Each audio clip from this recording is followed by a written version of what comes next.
Peggy and Balmer by Tom Radford. An Edmonton-based documentary filmmaker, Tom Radford has spent 50 years capturing the stories of Western Canada. This presentation, Peggy and Balmer, traces the lives of two individuals deeply involved in the rise of Alberta's newspapers and the outsized political and social forces that shaped them. The presentation begins with Tom describing their arrival on the train in Edmonton.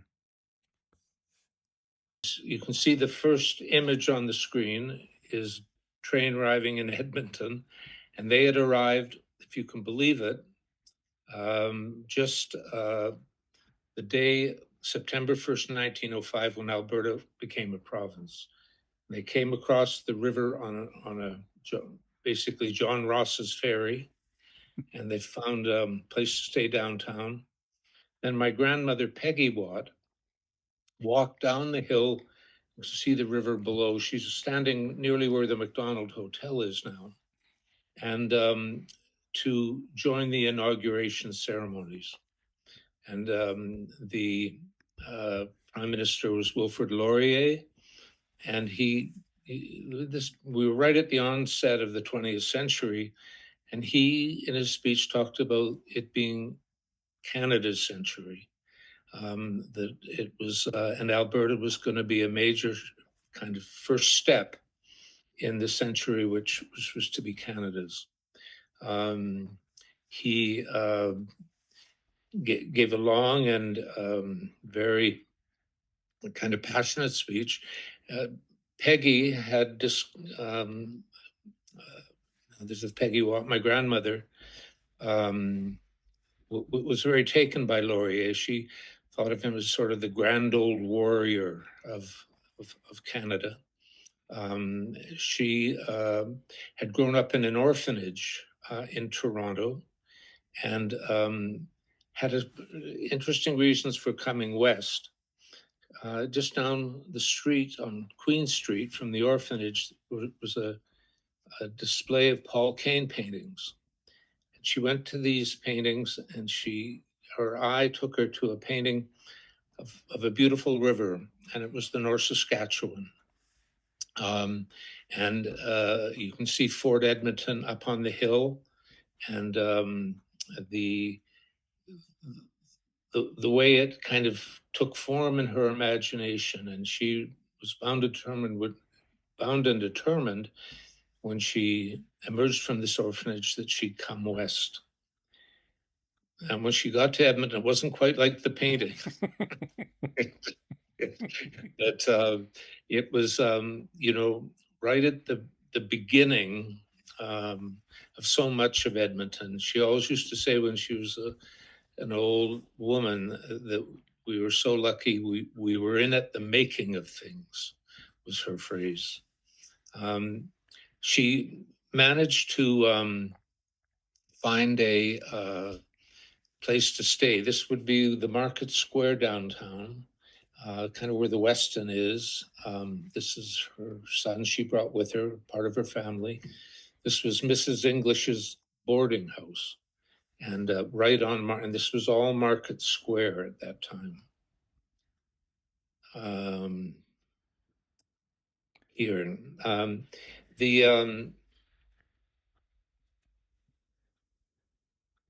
the city was still, I just say, in the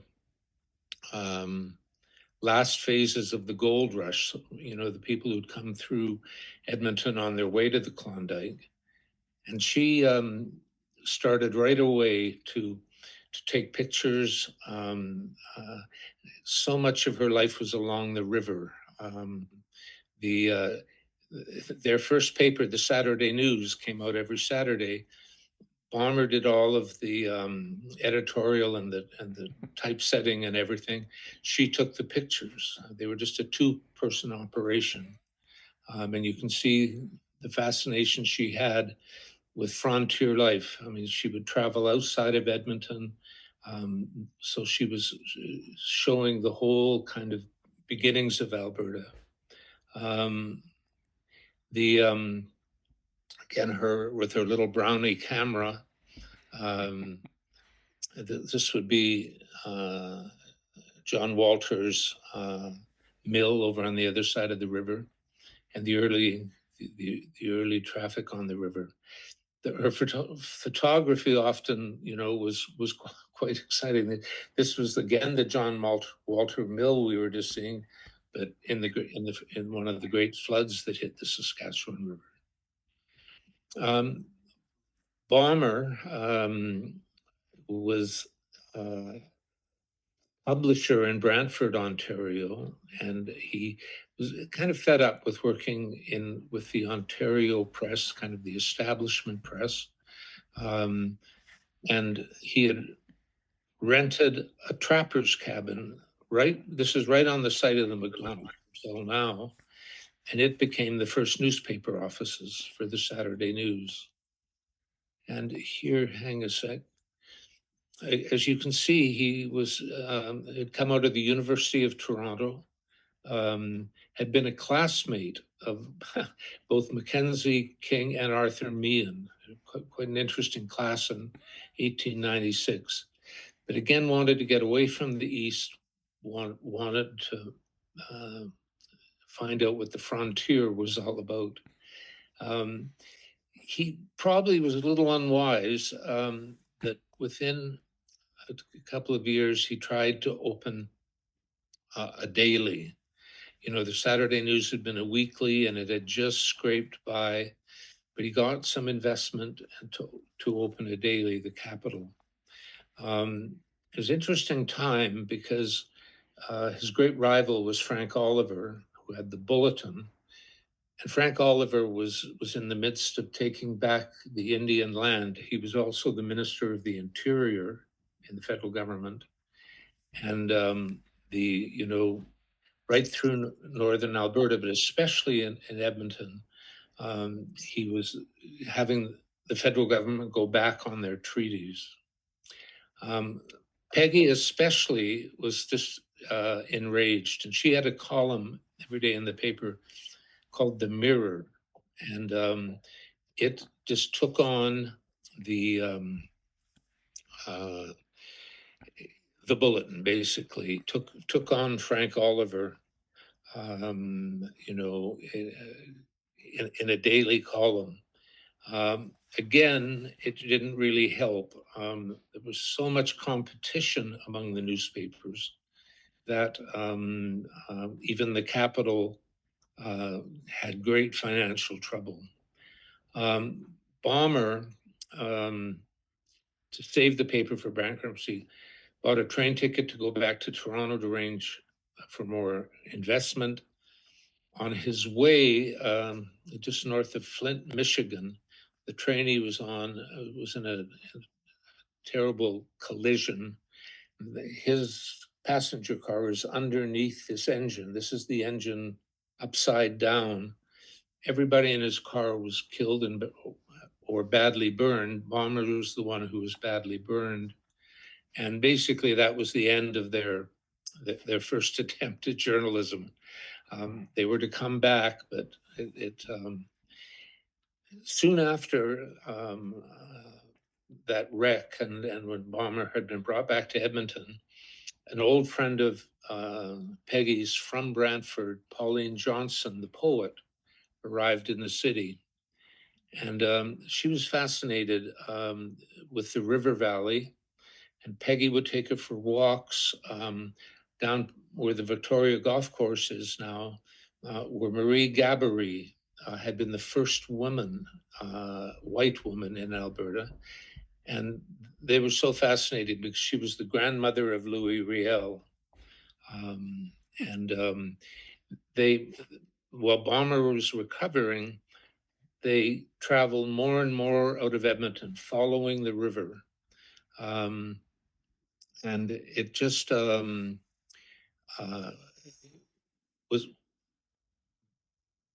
this kind of, I guess, idea of Canada, the whole natural history of Canada was what the two women wrote about.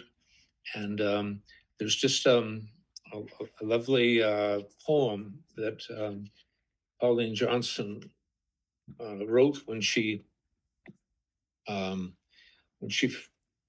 first arrived and saw the Saskatchewan River. It's just the end of the poem here. Something so tender fills the air today. What it may be or mean, no voice can say, but all the harsh, hard things seem to fade away. Something so holy lies upon the land, like to a blessing from a saintly hand, a peace we feel, though cannot understand. So you kind of get the feeling that the life of the river took in the imaginations of these two women, because Peggy was really a poet too. At one point, they got as far as Gabriel's Crossing. This is about 4 miles from Batoche, and this is the ferry that Gabriel Dumont ran at the end of his life. The last 5 years of his life, he was the ferry master. So the river just had all these associations for them. Peggy, in her photography, just had some wonderful happenstance, I guess you'd say. This is up at St. Albert, and the two old men sitting on the lawn. One is Donald Smith, the president of the CPR at that time, the founder of Anglo-Persian Oil, the first oil company, and he raised for the first war the Lord Strathcona's horse. Donald Smith was Lord Strathcona. He's talking to Father Lacombe about just how the whole relationship to the First Nations is going to transpire, because oil was beginning. I mean, we're up to 1914. Well, when war is declared in Europe, the Turner Valley field is found in southern Alberta. Sorry. And Alberta is suddenly heading into a very new era, the whole kind of pursuit of resources. This is Main Street, Calgary. The first of Alberta's great oil booms was beginning, and already this is near where Okotoks is now. It was a community called Little Chicago. So it was very clear that the oil industry, right from the very beginning, was going to be very American dominated. It was, a time when Albertans signed up to fight in the war. And we had the highest enrollment rate in Canada, probably because we had so many unemployed people at that time. But you had so many young men who went to fight for king and country. This be down, there's the Le Marchand up there, so down on the Victoria Golf Course again, the troops heading over to Europe. Sadly, they went into the trench warfare that was deadly, deadly warfare. And it's interesting period for Peggy and Balmer, because the casualty lists that would come in would be phoned to the local paper. So people would gather every day and into the night, there at the Journal building on 101st Street. And Balmer would stay up most of the night because the phone calls coming in from France would always come to the newspaper. So he'd have to call people who'd lost a son or whatever. And the newspaper became a key part of community life in the war. And when the war ended, they,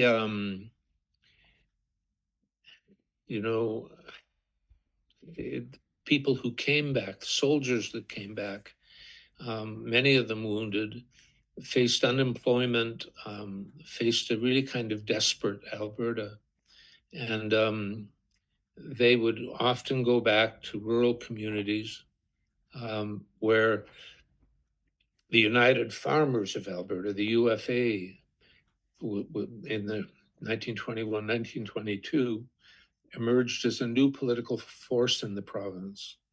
And it was interesting because the drought of the late 20s was beginning, and so they were trying to um, organize sort of a cooperative movement in Alberta that could create employment and create health care for the returning soldiers, largely led by women.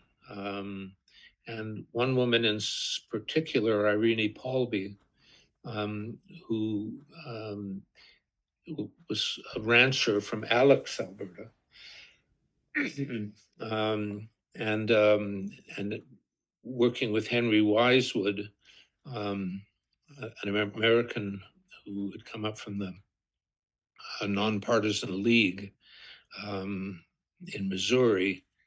They formed a political party, and they were right from the beginning um, um, trying to kind of change how society was working, especially the whole area of education as well. That kids just didn't have adequate kind of libraries. Um, she was the first woman cabinet minister in the British Commonwealth, and she was, critical in developing institutions like CKUA, um, which was founded to get information about meetings and that to the farmers. But all the while, the um, the drought was continuing into the late 1920s. Even like the rivers were coming down, were drying up. People were taking to the rails, riding across the province, um, riding wherever there was work, British Columbia. More and more in the streets of Edmonton, families were showing up who had lost everything. So the United Farmers became the great champion of those people. You'd say they were the first real populist party in Alberta. But one of the great problems was that the Depression just got worse and got worse.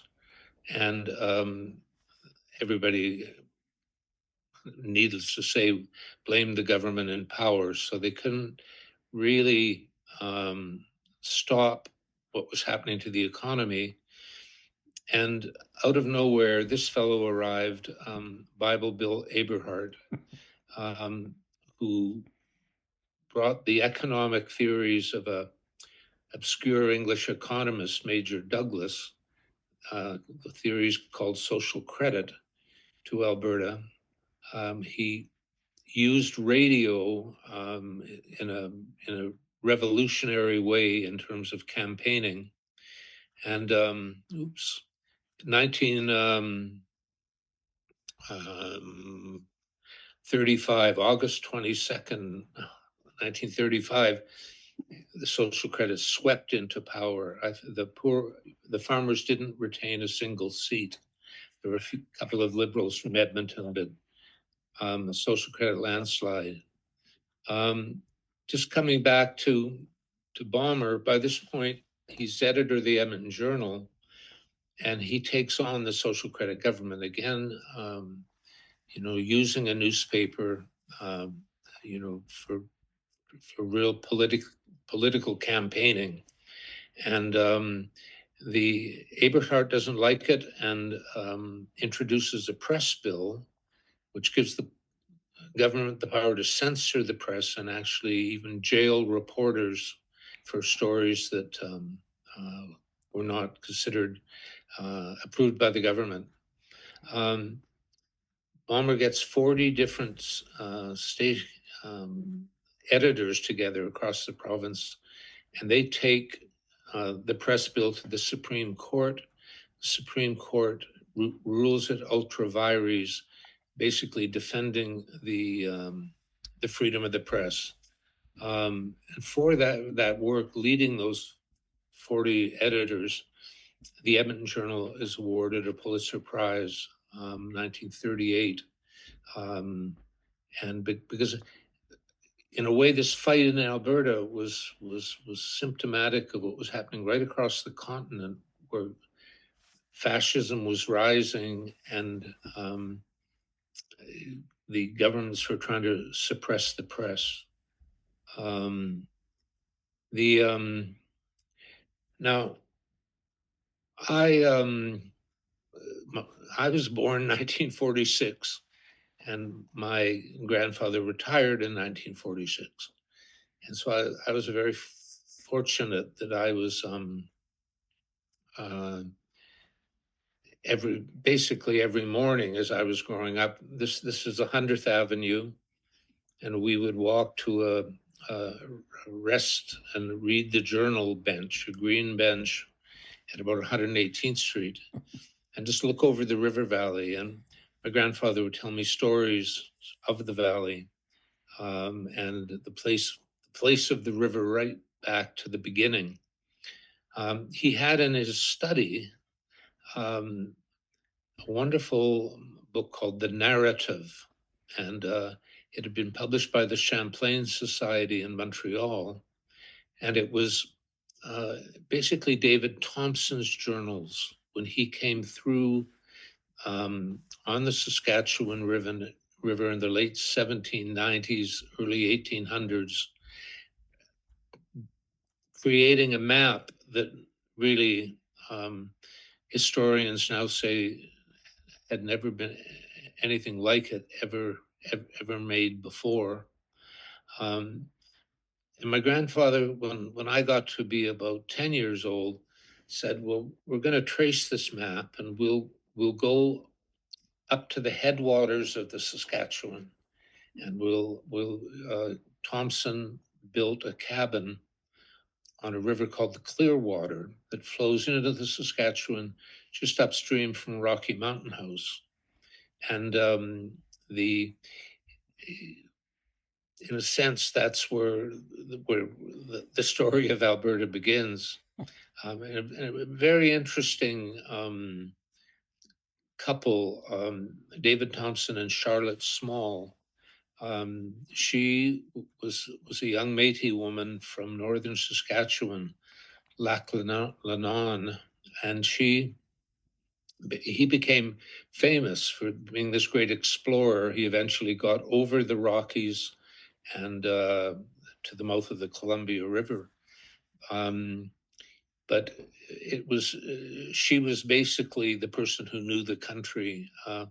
He was more a sort of scientist taking readings in the sky, and with a sextant, which allowed him to then very accurately map Western Canada.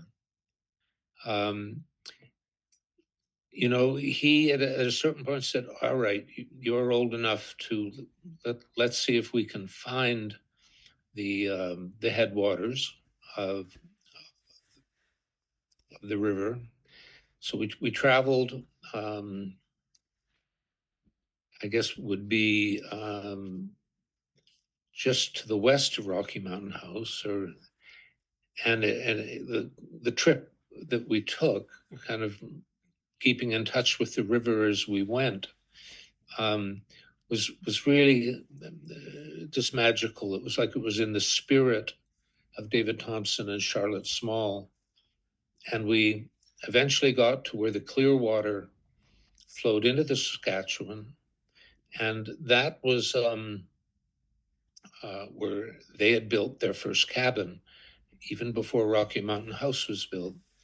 And we found the foundations of the cabin, um, and and basically uh, we brought a tent and stuff, camped there for a day.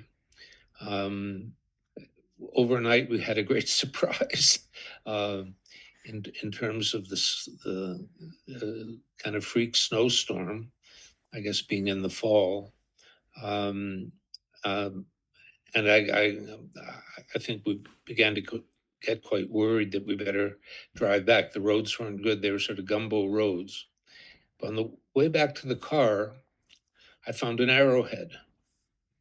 As you can imagine, to a boy, it's a great, great thrill. And kept it in my pocket. And on the way home, we we went through the Duke, um, and just saw just the beginning of this whole new chapter in Alberta life. Um, and Peggy, being Peggy, pointed out as we drove through Ellerslie, the there's no joy in heaven. There is joy in heaven for any sinner that repenteth. You can own the whole world but lose your soul, basically. Um, and interesting that was the Alberta that we were coming out of. We arrived back in Edmonton, um, and as you can see, we're jumping ahead here now to the refineries being built. But you can see it was no longer a river, on a prairie landscape. It was a river in an oil and gas economy. Um, the It made Peggy talked at the end of that trip, about her old friend, Pauline Johnson. And Pauline Johnson uh, had died very young, actually, 10 years after she and Peggy walked the Saskatchewan. Um, Pauline Johnson had died in Vancouver.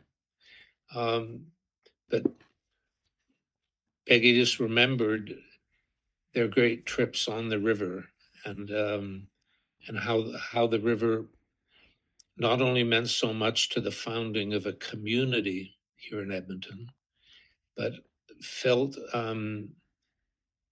you know, was an inspiration to a different kind of Canada, the very different than the Canada of Toronto or even Montreal or Vancouver.